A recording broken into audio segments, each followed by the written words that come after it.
What's up, guys? What's going on?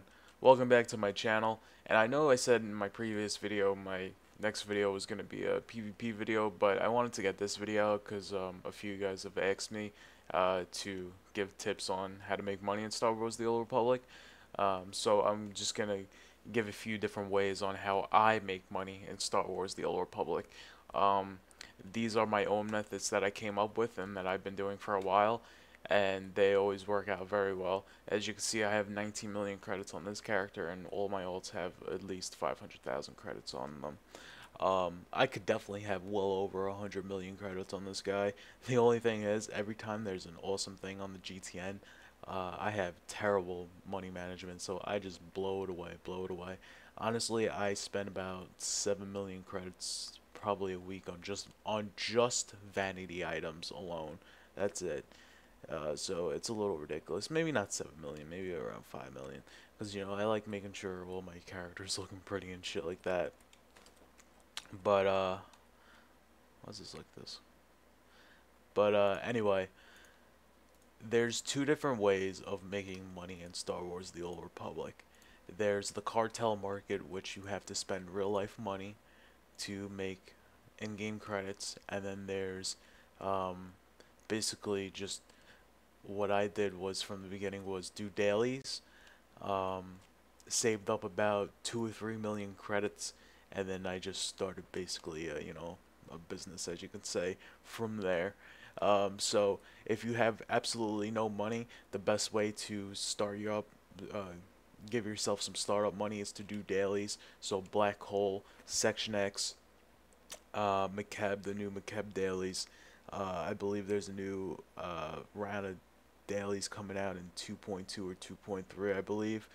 Um, and there's a good amount of set of dailies that you could do to make money. Yes, it's annoying, but honestly, just do it for a little while until you save about 2 or 3 million, and then you can go ahead and uh, do what I do sometimes. This is a great way of making money. My next tip I'm about to give you, but I just want you guys to be clear. It is very, very, very, very time consuming because basically you have to sit here like this with your screen like this. Normally when I do this, I'll run it in window mode, so I'll drag my screen off to the right here, and I'll throw up Netflix on the left, and I'll watch, Sons of Anarchy or something like that. So basically, what I'll do is I'll go to items that I know sell a good amount. Sometimes I go to MK-9, I see what kits are, I'll see 79k each. So I'll go to the mats and I'll buy something that is around, that's really cheap and that I know I'm going to make profit off of. So basically, it's just the buy low and sell high method. Um, with crafting materials like MK9 kits, if you craft the other mats yourself, you can go ahead and buy up the MK9 kits and craft them out and still make money, and hopefully you get lucky on crit crafts. Crit crafts are awesome because it's just free money. So anything that has value as an item, um, definitely just look it up in the GTN. So basically you're just scouring the GTN and just keep on looking up mats, rare materials that is good and that sell a lot. Also too, when there's a new pack out and people are posting a lot of new items, or there's a new patch and there's a bunch of new crafting materials or something like that, and people are posting a lot of new items, those are also prime times because there's also a lot of misprints. What I mean by that is, say they post this and this is worth 5,000 credits and they accidentally leave out a zero, so they posted 500 credits. um, I know it's very rare, but it does happen. So you know, that's like prime time. That's like the prime ideal to make money off the GTN. And like I said, it's just buy low, sell high. Any kind of item that is valuable and that people are looking for.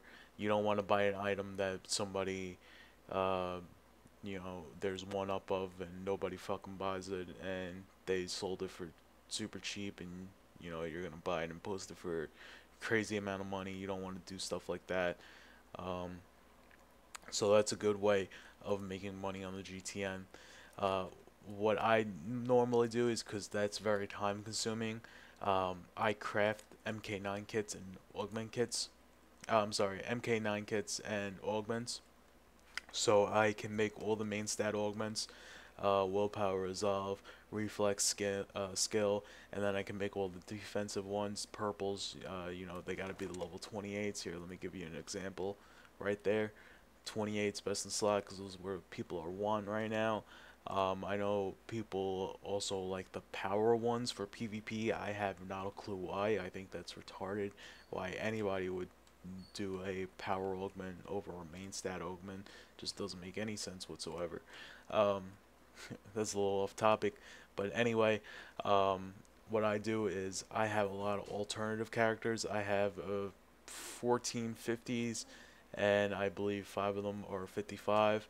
Uh, so 9 of those guys have slicing.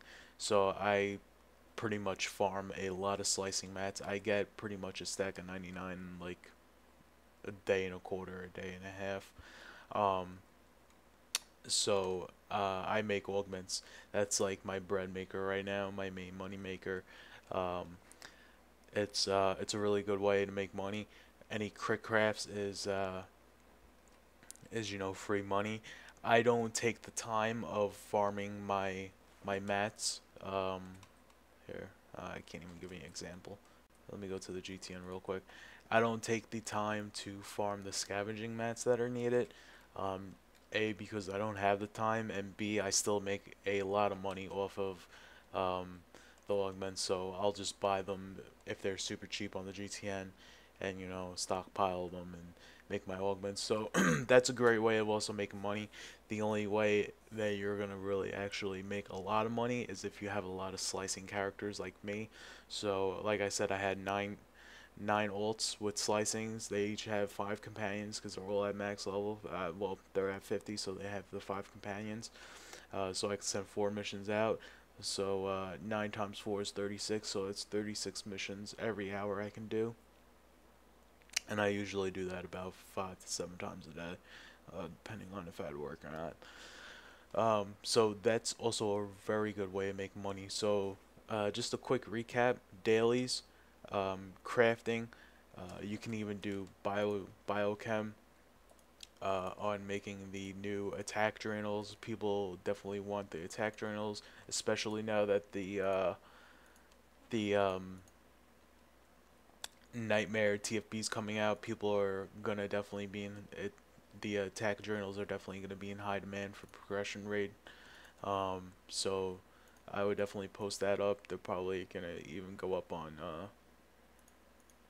in price, and the stems should also be in a good supply of demand. So biochem's also a good way of making money, and I do make a little bit of money. Excuse me, off of biochem anyway. Just not as much as my other ones, just because I have a lot of slicing tunes. If you want, you can also do 3 farming, uh, 3 mat farming. So like scavenging, bioanalysis, um, archaeology. You could do three crew skill missions like that on a bunch of different alts and just farm up the mats. And if you want, you can just get ahead and sell the mats. So there's definitely a lot of different ways of making money in Star Wars: The Old Republic. So the next um, other half of this video, I guess, is making money in the cartel market. For this, you would need real life money. So if you're broke, you really can't do this option. If you have some money and if you're a rich little bitch and you have a lot of money, then you guess what? You're gonna have a lot of in-game credits. So normally what I do is to make money off of the cartel market. Recently the die packs came out, and for right now the die packs, the only way to make a lot of money off of this is a lot of gambling, because basically you got to open it and hope you get like a black and black, which I think sells for about 3 million on the GTN. So I would kind of stay away from that unless you like the gambling. Um, but the main way to make money off of the cartel market is packs. Um, Now I don't open any packs.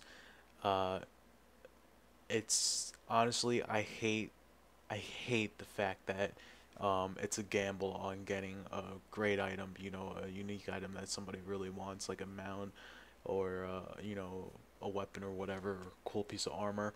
I hate that it's a fucking gamble. When the first pack came out, I brought about, I want to say 47 of them, and the only thing I wanted was the throne mount, and I think it was like that hood mask with the white face. I didn't get one of those items, and that was the only thing I really wanted. I opened about 20 of them, didn't get anything, and then I realized, um, I'll just I have a better chance of selling the packs and then buying one of the items off the GTN. So a great way of making money off the packs are buying a bunch of them. Usually what I do is I buy a 24 crate, or if you want you could just buy 10 or 15 or something like that and then sell them on the GTN. Um, Tips on selling the packs is know when a new pack is going to be released, and basically come on, log on right when the servers come back up and buy those packs so you can be the first one that gets your packs off of cooldown so you're able to sell it. Um, the last pack that I made 10 million credits off of, I forget which one it was. I want to say, I want to say it's the Enforcers that I made the 10 mil off of. Um, I brought one of the crates. I waited for like the minute the servers came up, nobody else had them on the GTN. I was selling them for 400k each, um, and I made a lot of money off of it. Another tip on selling packs is that BioWare releases packs in threes or fours, I believe. So they'll release one new pack that has a complete set of new items that looks nothing like the last pack that came out, and then the next two or three packs are basically just reskins and redesigns of the previous items that came out. So let me give an example here. I'm not really too sure on what the name of the packs were, but when the first skiff came out, it was the Cartel skiff, and there was another one. It was like a black one and then a kind of lighter one, and then the next two packs that came out, it had different looking skiffs, but it was the same mount basically, but just different colors on it. But you want to be the one. You want to buy the packs that come out first, so the original items. Um, and don't open those packs. I highly suggest just selling them on the GTN. Yeah, there is a chance that you might have one of the items that is worth like 5 million in there, but if you buy the hybrid crates and then you sell them for 4 to 500k each, and then you make a lot of money, you can just wait a few days until those items go off on and down in value on the GTN and then buy one, and you still made like 8 million credit uh, profit, so it's really good. Also, too, there's one more quick tip that I want to give on the GTN. Um, Notice the Revan's mask. That was an old mask, I want to say in the second or third pack that came out, that there was a bunch of them. They were like, I want to say probably 2 million, maybe 3 million tops on the GTN. Now there's none because nobody's buying that pack. So there's a few people that go back and buy those packs, and look at there's only two Revan's masks right now for 5 million credits each. Somebody's definitely gonna want that. Um, there are people out there that will pay it. So if you know there's a super rare um, and high value item that are out in a new pack, wait a few days until it goes down in value. You'll see items go day one from like 5 million down to 2 million, probably even down to 1.5 million.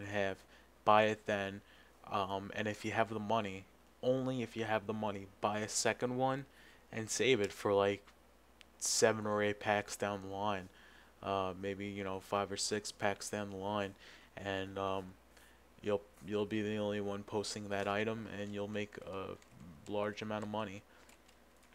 I know there's not a lot. I did this with one item. I don't know if it's gonna work. Here it is. The the Darth's mask. It's still BOE on me. So I'm gonna save that for a while.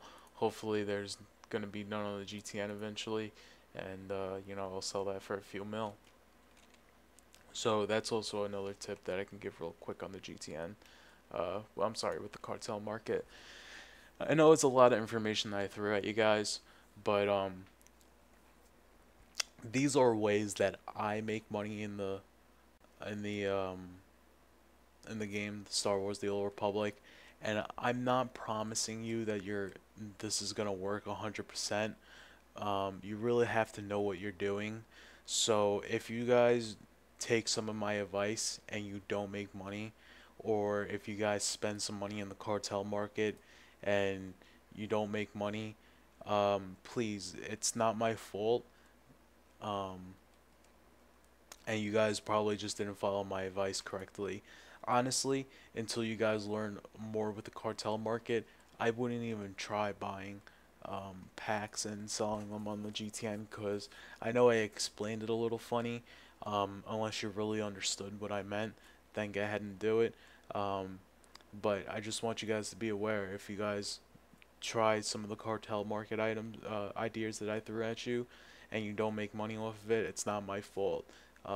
That was 100% your own risk that you tried. I would definitely try the other ways of making money in Star Wars: The Old Republic. It's a little bit more grindy and not as fast as the cartel market, but you'll still make a lot of money that way. And um, also too, if you guys are trying to make money off the cartel market, I just want you to be aware it's always a gamble. I saw one guy the other day. He brought six of the hyper crates of an old pack. It was like one of the really old ones, and honestly, I think that guy's still trying to sell them, and it was just a complete waste of money. And I kind of felt bad for him, and then I kind of didn't. Um, so I want you guys completely aware that you really have to pay attention with the cartel market. I don't want you guys to go ahead and blow away, $70 because those hyper crates are expensive, and not make money off of it. So, that's pretty much it, guys. I hope this video helps you guys. Like, subscribe, comment, and peace.